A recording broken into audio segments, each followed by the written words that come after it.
Well, it's great on Interpol World Television to have Doug Witschi from the Innovation Centre based in Singapore. Doug, Interpol World, the co-creation concept has come into it. Can you tell us about that and let those who haven't been fortunate enough to come to the event know what it is and what's been briefed? Look, co-creation is about sharing a problem with as many people as we possibly can and really collectively trying to work together to come to a solution. We've got a whole range of labs running throughout the activities, but it's really important for us to actually work with academia, industry and to the community to try to sort of sort some of these issues out. Public safety and security is a global issue, it's a community issue. We really want to be part of that discussion, start the dialogue, and hopefully together we can do something that can make some significant change to improve the public safety and security for our communities. So it's all about innovation, and how critical do you think innovation is to modern policing? Well, look, for us it's about being agile and adaptive to the changing environments. Innovation's critical to that. It's helping us trying to shape, I guess, our responses to changing issues.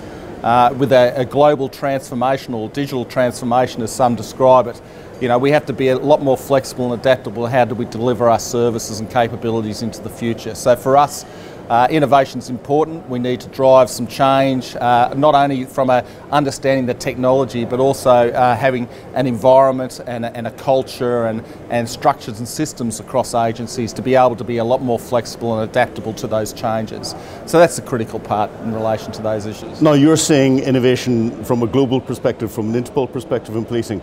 Are there any out there that really excite you, that really grip you, and you think this is going to make a difference?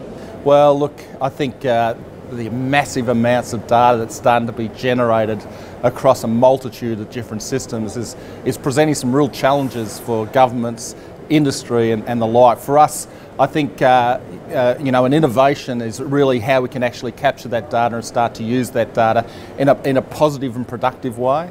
We're aware that it's also been used for various reasons, and there's been quite a bit of cases documented about that. But from an Interpol perspective, it's about us trying to sort of work through how we can actually use data, get that data to the right person to be able to make a decision in a timely manner, so we can actually create the response and improve the public safety and security outcomes. But different Interpol members, and you've got, what, 194 different countries member of Interpol, have got different data protection approaches to data protection. How, from an international organisational perspective, do you get common data protocols or ways of working together that allows those nations that have got greater privacy to utilise it in a way that those nations who are less concerned about privacy would do? Sure. Well, look, for us it's about starting that discussion and actually starting to work through some of the challenges. I'm not saying this is easy. Not at all. I think privacy and ethics are absolutely critical to the discussion. Having that contract of trust between policing and the community is absolutely critical and vital. For us, it's actually starting to talk through those challenges and issues. A lot of policy has been driven out of the pre-digital age. We've got to adapt and change to the ever-changing environment, and it's really trying to work together to come up with solutions to those challenges. Not easy.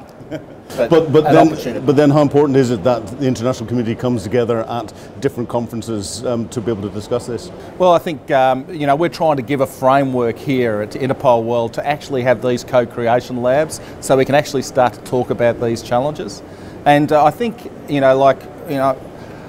having been a purveyor and attendee of many conferences and exhibitions over the year, quite often you have these experts talking to you, providing you feedback, and really you're not really contributing too much. What we're trying to do is start to engage, have that conversation, look at the private-public partnerships we can generate from that activity, and actually we'll put an agenda of activity moving forward. That's our focus, and that's what we need to do. And I think through that discussion, internationally and globally, we can actually make a difference and actually do some positive change. And how important is it to bring the private sector into supporting the public sector and working together in a more harmonious way?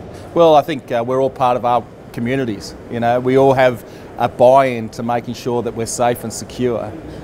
Private industry is absolutely fantastic. They develop great tools and capabilities for a whole raft of different clients, and obviously law enforcement is just one sector of their business model. If we don't engage them, they're never going to understand our needs, problems and ideas, and so they won't be able to help us in relation to having that discussion.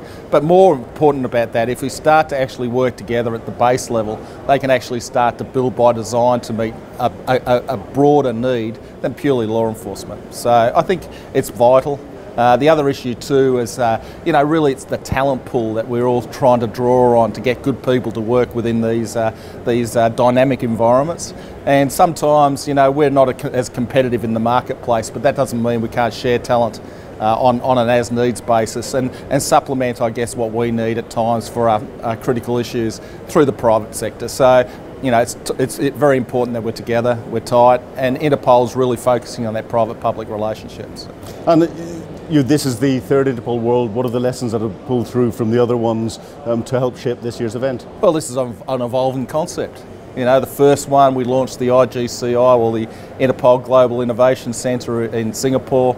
It was quite big. It started to draw the people together to the concept of Interpol World. The second one, we started to work on that private-public partnerships, and this is just an evolution of the concept to starting to introduce co-creation. How we develop that into Interpol World 2021, we'll have to wait and see, but we'll take the lessons from this experience, apply them to the next event and see if we can do something even bigger and greater. Now, you've got the stage for all of those that are here and all of those that aren't here. Is there one key message that you want to leave them so that as they're watching this video over the next 2 years before the next event, that would share your thoughts on what's been going on? It's very important for us that Interpol World's not a one-stop shop.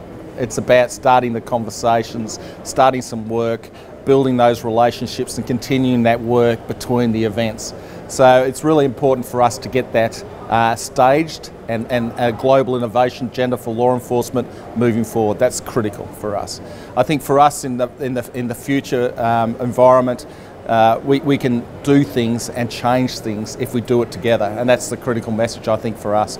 Together we can make a difference, together we can make global change. So I'm really empowered and excited by the event. I think we can do great things, but we need to do it together.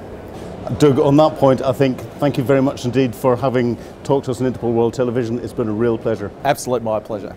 Take care.